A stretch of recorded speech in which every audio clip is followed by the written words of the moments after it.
Yes, yes, yes. How are we doing? Hope you're really good. Happy Wednesday. So we are on show 383. 383, boys. We're getting right amongst it. I hope you're ready to go. Today we're going to be talking about 8 ways to manage your energy. I think energy is something that we just don't manage enough, and we find ourselves quite short on energy at key periods of the day. And having good energy allows us to, if you like, make better decisions. So I'm going to go through these 8 tips here. And these are 8 things that I've kind of implemented. And I think 8 things I think other people have got from managing their energy better.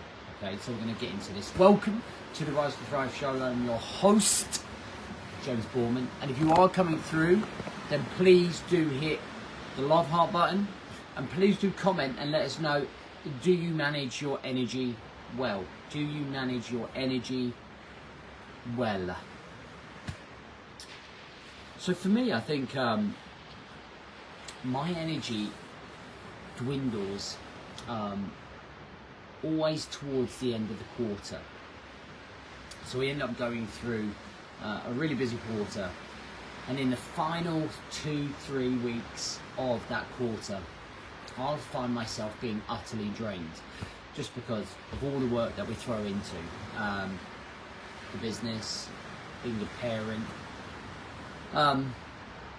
and over that period of time, over the 12 weeks, these are kind of key things I have to put in place. Otherwise, that energy drops way before the end of the quarter. All right, so I'm going to go through these eight pieces. Okay. They're in no particular order, but the first one is, number 1 is to have barriers and structures for work. Okay, have barriers and structure for work. Now, this is a key one. A big drainer for a lot of people is work, and quite a lot of the time when we go into work, we're on it 6th gear all the way through. Boom, boom, boom, boom. And what we have to try and make sure that we achieve. So the way that the world is compared to 2 years or 3 years ago is very different, because some people work at home, some people work for themselves, some people still go into the offices. You know, everyone has a different situation. But what we have to establish is when we start and when we finish and when our breaks are. Okay? And we have to make sure that we're taking breaks.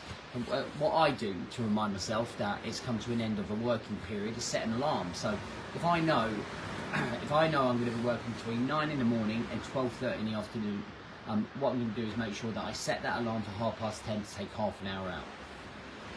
And that's when I walk away from the desk, walk away from the office, maybe just walk outside, get some air, kind of keep myself fresh. Because you can't do a 9-hour shift or an 8-hour shift or whatever your shift is without a break. Like, you simply can't do it. Because cognitively, you'll end up draining yourself emotionally and mentally.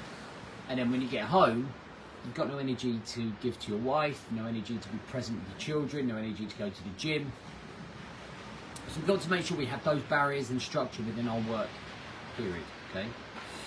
Number 2, have a key period for your working timings. All right. So one of the things over the time that you'll learn when you manage your time, your energy, your focus is knowing when your peak time is. So I get up at 4:15. I go to bed at 9 o'clock.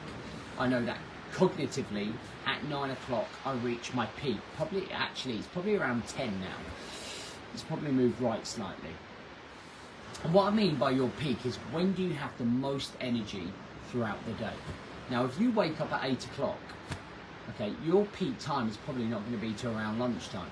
Like, you know, by the time you've woken up, by the time you've fed yourself, by the time you've hydrated, by the time you've warmed up your brain and you've got it thinking, moved your body. What ends up happening is that you then at 12:30 suddenly go and hit your peak time, hit that peak period. Okay. So ensure that you know your peak. Your peak times. Okay, stay away from things you can't control. So there is a multitude of things you can't control. things that the government throw out, strikes, other people, other people's opinions, things that happen on social media. Well, a multitude of things, literally a multitude of things that you can't control.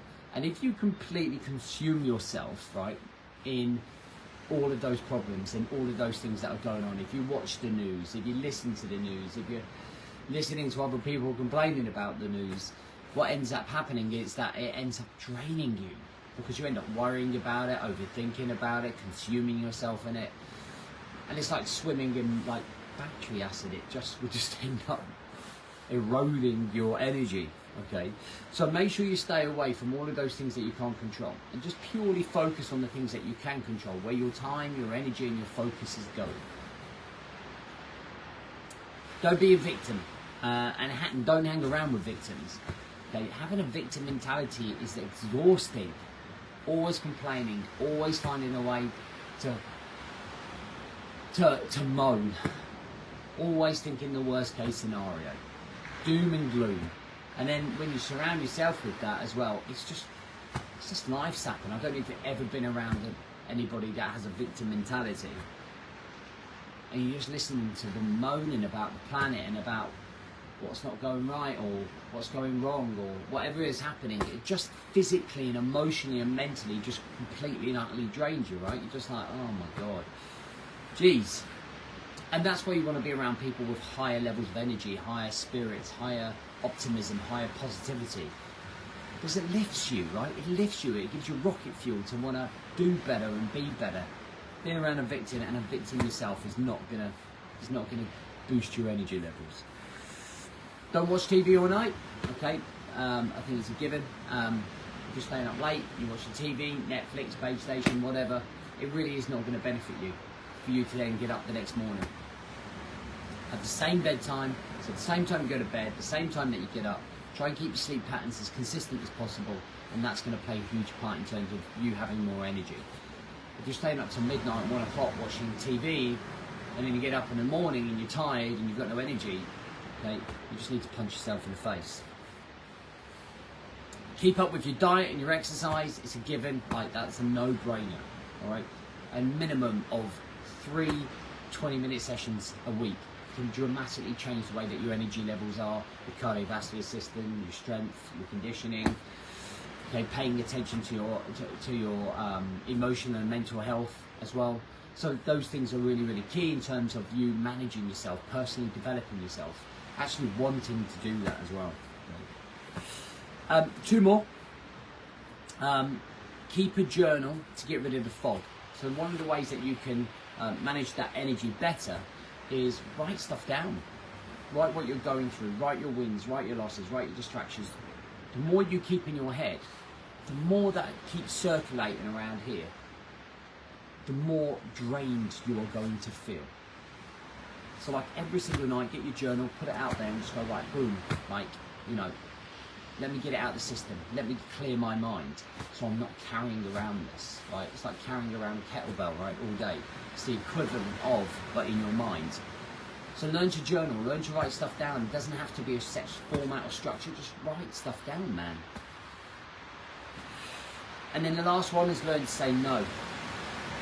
And by saying no, what you're doing is dictating where your time, energy and focus is going, right? You're not like doing something for them, or doing something for them, or doing something for them. Like I get dragged into this world with my big 2 kids. Oh, can I have a lift here? Can I have a lift there? Can you just do this? Can you, like, I'm trying to get on with running 2 young children, a wife and a business, guys. Go and do it yourself. And I'm not always very good at doing that. And that's what ends up consuming you, right? So what I want you to do is think about those ones that you've gone through. Maybe choose 1 or 2 that you can work on now for this week, next week, the week after, and kind of set yourself some of these like tasks in terms of how can I manage my energy better by having better work structures, by just simply eating better, drinking more water, going to bed on time. These are like simple common sense things that we should be implementing anyway, every single day, right?